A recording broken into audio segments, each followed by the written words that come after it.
Right, more details will be announced today about the biggest shake-up of bus services in Wales for decades. The Deputy Minister for Climate Change, Lee Waters, is setting out a timetable for the introduction of what's known as a franchised system.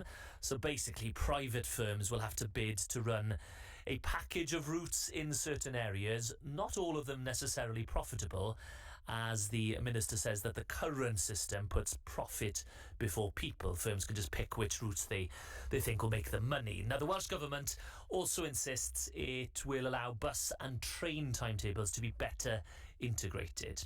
Aaron Hill is the Director of CPT Cymru, which is the Confederation of Passenger Transport, and it represents the bus and coach industry in Wales. Bore da, good morning.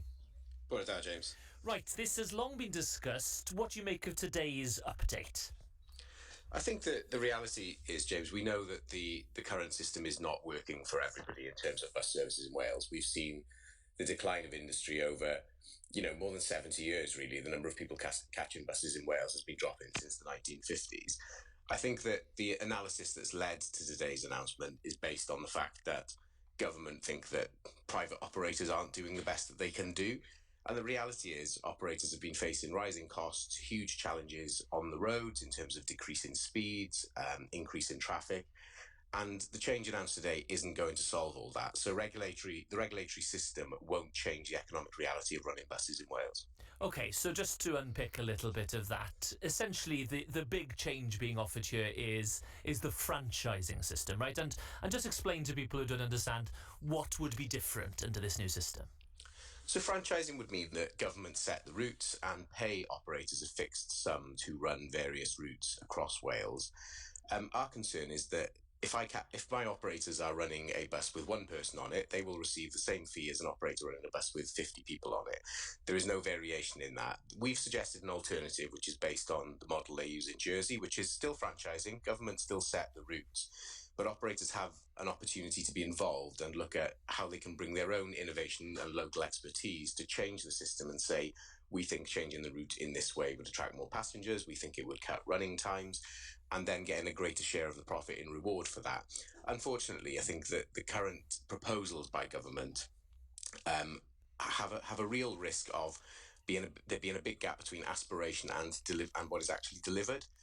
There's a real risk that government can't afford what they're proposing today, and they're making great promises about increased frequencies, increased number of routes, but fundamentally it is a lack of funding which will foil it. All right, so the way that it works, the sort of framework doesn't necessarily, as you've already pointed out, change the economic reality, and we know, don't we, because there was so much coverage of it last year that buses are really struggling, and Welsh Government is struggling to plug a lot of those financial gaps.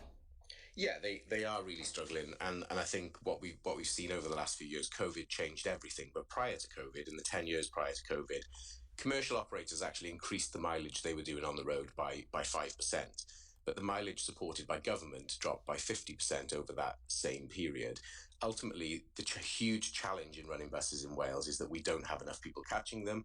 They are not attractive enough to catch because they cannot move through traffic quickly enough. There is not the infrastructure to support them. We need the focus to be on making sure that buses have priority on roads so that they are a much more attractive proposition than the car. And that means... But it's a bit chicken and egg, isn't it? If you get more people onto the bus, then there'd be fewer cars and therefore less traffic?